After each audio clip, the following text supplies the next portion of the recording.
মনোযোগের সাথে কথা শুনতে হবে। আপনি দুপুরবেলা খাইতে বসেছেন, আপনি গোশত খেয়েছেন, হাড্ডি রয়ে গেছে, মাছটা খেয়েছেন, কাঁটাটা রয়ে গেছে, সেই একটু ঝোটা কাটা দরজায় দাঁড়ানো সেই আপনার গৃহপালিত যে পশুটা, সেই কুকুরটার সামনে নিয়ে দিয়েছেন। এই কুকুরটা দুপুরবেলা আপনার একটু ঝোটা কাটা খাইছে, খুব খেয়াল করেন। সেই কুকুরকে আপনি কোনোদিন একটা গোশতের টুকরা দেন নাই, আপনি কোনোদিন একটা মাছের ভাজা টুকরা দেন নাই, আপনি কুরবানি ঈদের সময়ও কুকুরটার একটা সুদ গোশতের টুকরা, যে শুধুই গোশত এইরকম একটা টুকরা আপনি কুকুরকে দেন নাই। কুকুরকে কি দিছেন? কুকুরকে দিছে রগ, রেশা, হাড্ডি, যেইগুলা সাবাইয়া কোনো কিছুই করা যাবে না, যেইগুলো তরকারিতে কোনো কাজে লাগবে না, মানুষ খাইতে পারবে না, সেই রগ, তারপরে যেইগুলা মানুষের খাওয়ার উপযুক্ত না, এইগুলো কুত্তারে দিয়া দেয়। তো কুকুর তো মহা আনন্দে সাবাইতে আছে, ঘন্টা দুই এক সাবাইয়া শেষ পর্যন্ত সেইটা তারারটা তারারে দিয়া গেছে, তোরারটা তোরাই সাবা, যেটা সাবাইয়াও শেষ করা যায় না, এরকম রগ রেশাগুলো আপনি কুকুরকে দিচ্ছেন। কোনোদিন একটা গোশতের টুকরা আপনি দেন নাই। সেই কুকুরটা একটু ঝোটা কাটা খাইছে, কোন দুপুরে আপনি খাবার দিছেন, আপনি কুকুরের কথা ভুলে গেছেন, আপনার মনেও নাই। অথচ মাঝ রাতে আপনার যখন ওয়াশরুমে যাওয়া দরকার, আপনি দরজা খুলে বের হয়েছেন, আপনার অ্যাটাচড বাথরুম নাই, আপনি গরিব মানুষ, বাড়ির আঙ্গিনায়, বাড়ির ঘাটায় আপনার টয়লেট, আপনি দরজা খুলে বদনা নিয়ে হাতে নিয়ে যখন বের হয়েছেন, আপনি তাকাইয়া দেখেন নিকৃষ্ট কুকুরটা আপনার ঘরের দরজায় বসে আছে। দরজা খোলার শব্দে আপনার পাশে সে কু কু করে গা ঘেঁষে দাঁড়ায়।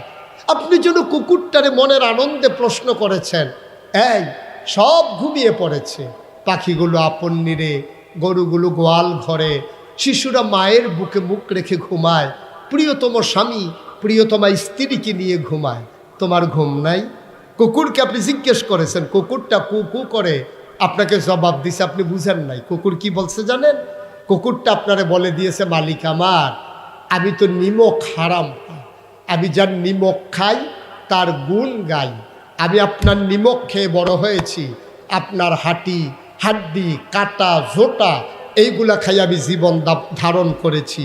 আজকে এখন যদি মাঝরাতে আমি ঘুমিয়ে পড়ি, বাড়িতে চোর আসবে, বাড়িতে ডাকাত আসবে, বাড়ির সম্পদগুলো লুণ্ঠন করবে, এই জন্য আমি রাত, আহা উনি উপকার করতে আইসে, রাত জেগে জেগে আমি এই ঘরটাকে পাহারা দিতেছি, যেন চোর ডাকাত আপনার শত্রু যেন আপনার অনিষ্ট করতে না পারে। খেয়াল করেন, নিকৃষ্ট কুকুর, জানোয়ার, যেটা কুত্তা কুত্তা করে দৌড়ান দেন, এই কুকুরকে জীবনে আদর করে কেউ কিচ্ছু খাইতে দেন নাই। সেই কুকুরটা একটু জোটা কাটা খাইয়া আপনি মালিককে ভুলে নাই, রাত জেগে জেগে কুকুরটা আপনার ঘরটা পাহারা দিতেছে। সুবহানাল্লাহ বলবেন না? মুসলমান, কুত্তায় তার মালিক চিনল, রাত জেগে জেগে মালিকের ঘর পাহারা দিল। তোমারে আল্লাহ গরু জন্তু জানোয়ার ছাগল পশু বানায় নাই, তোমারে আমার আল্লাহ মানুষ বানিয়েছে, আখির জামানার নবীর উম্মত বানিয়েছে, তোমার উপাধি দিয়েছে আশরাফুল মাখলুকাত। কুত্তায় তার মালিক চিনল, তুমি মানুষ, তোমারে আল্লাহ কি না দিছে?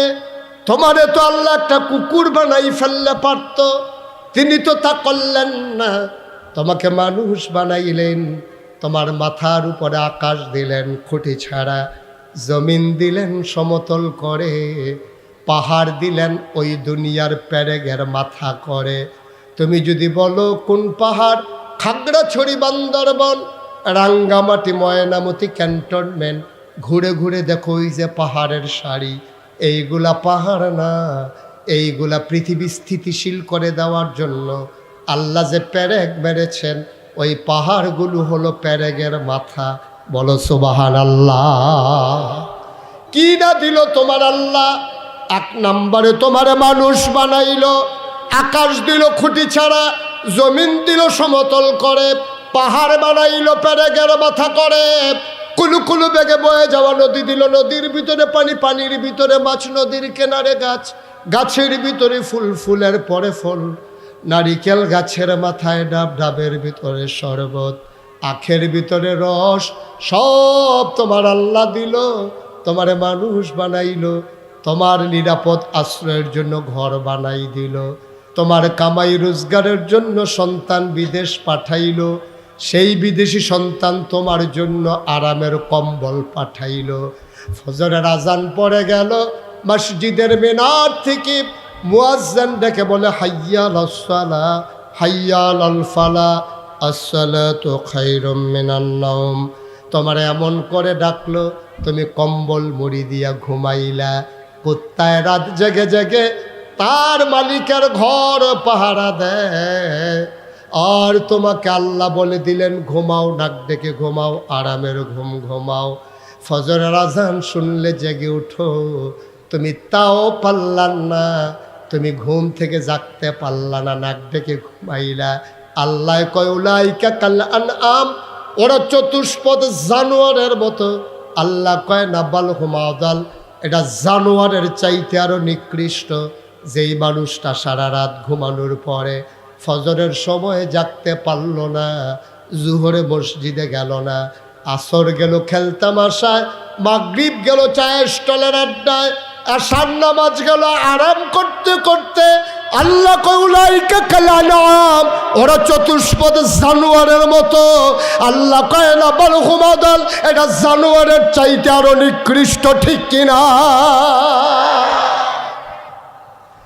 তুমি তোমার মালিক চিনলা না, কুত্তা তোমার মালিক চিনল, নিকৃষ্ট জানোয়ার তোমার মালিক চিনল, তুমি তোমার মালিক চিনলা না।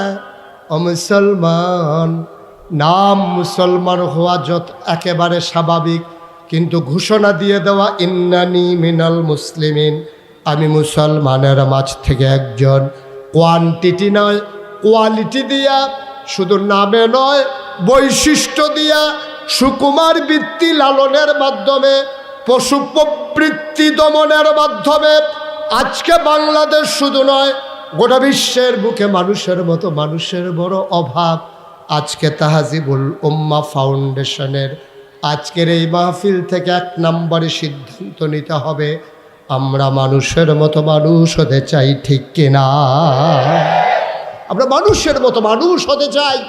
১,৫০০ বছর আগে মানুষ বানানোর জন্যে নবী এসে যেমন ওই দারুল আরকাম মাদ্রাসার নাম দিয়া একদল সোনার মানুষ তৈরি করে দিয়েছিলেন, কুমিল্লার উপকণ্ঠে এই জনপদে তাহাজিবুল উম্মাহ ফাউন্ডেশনের প্রতিটি মাদ্রাসা ওই নবীর আদর্শ অনুসরণ করে আমাদের সন্তানগুলোকে, কোমলমতি বাচ্চাগুলোকে, মুসলমানের সন্তানকে মুসলমান বানানোর জন্যে এই তাহাজিবুল উম্মাহ ফাউন্ডেশন ভূমিকা রাখবে, এটাই আমাদের প্রত্যাশা, ঠিক কিনা বলো?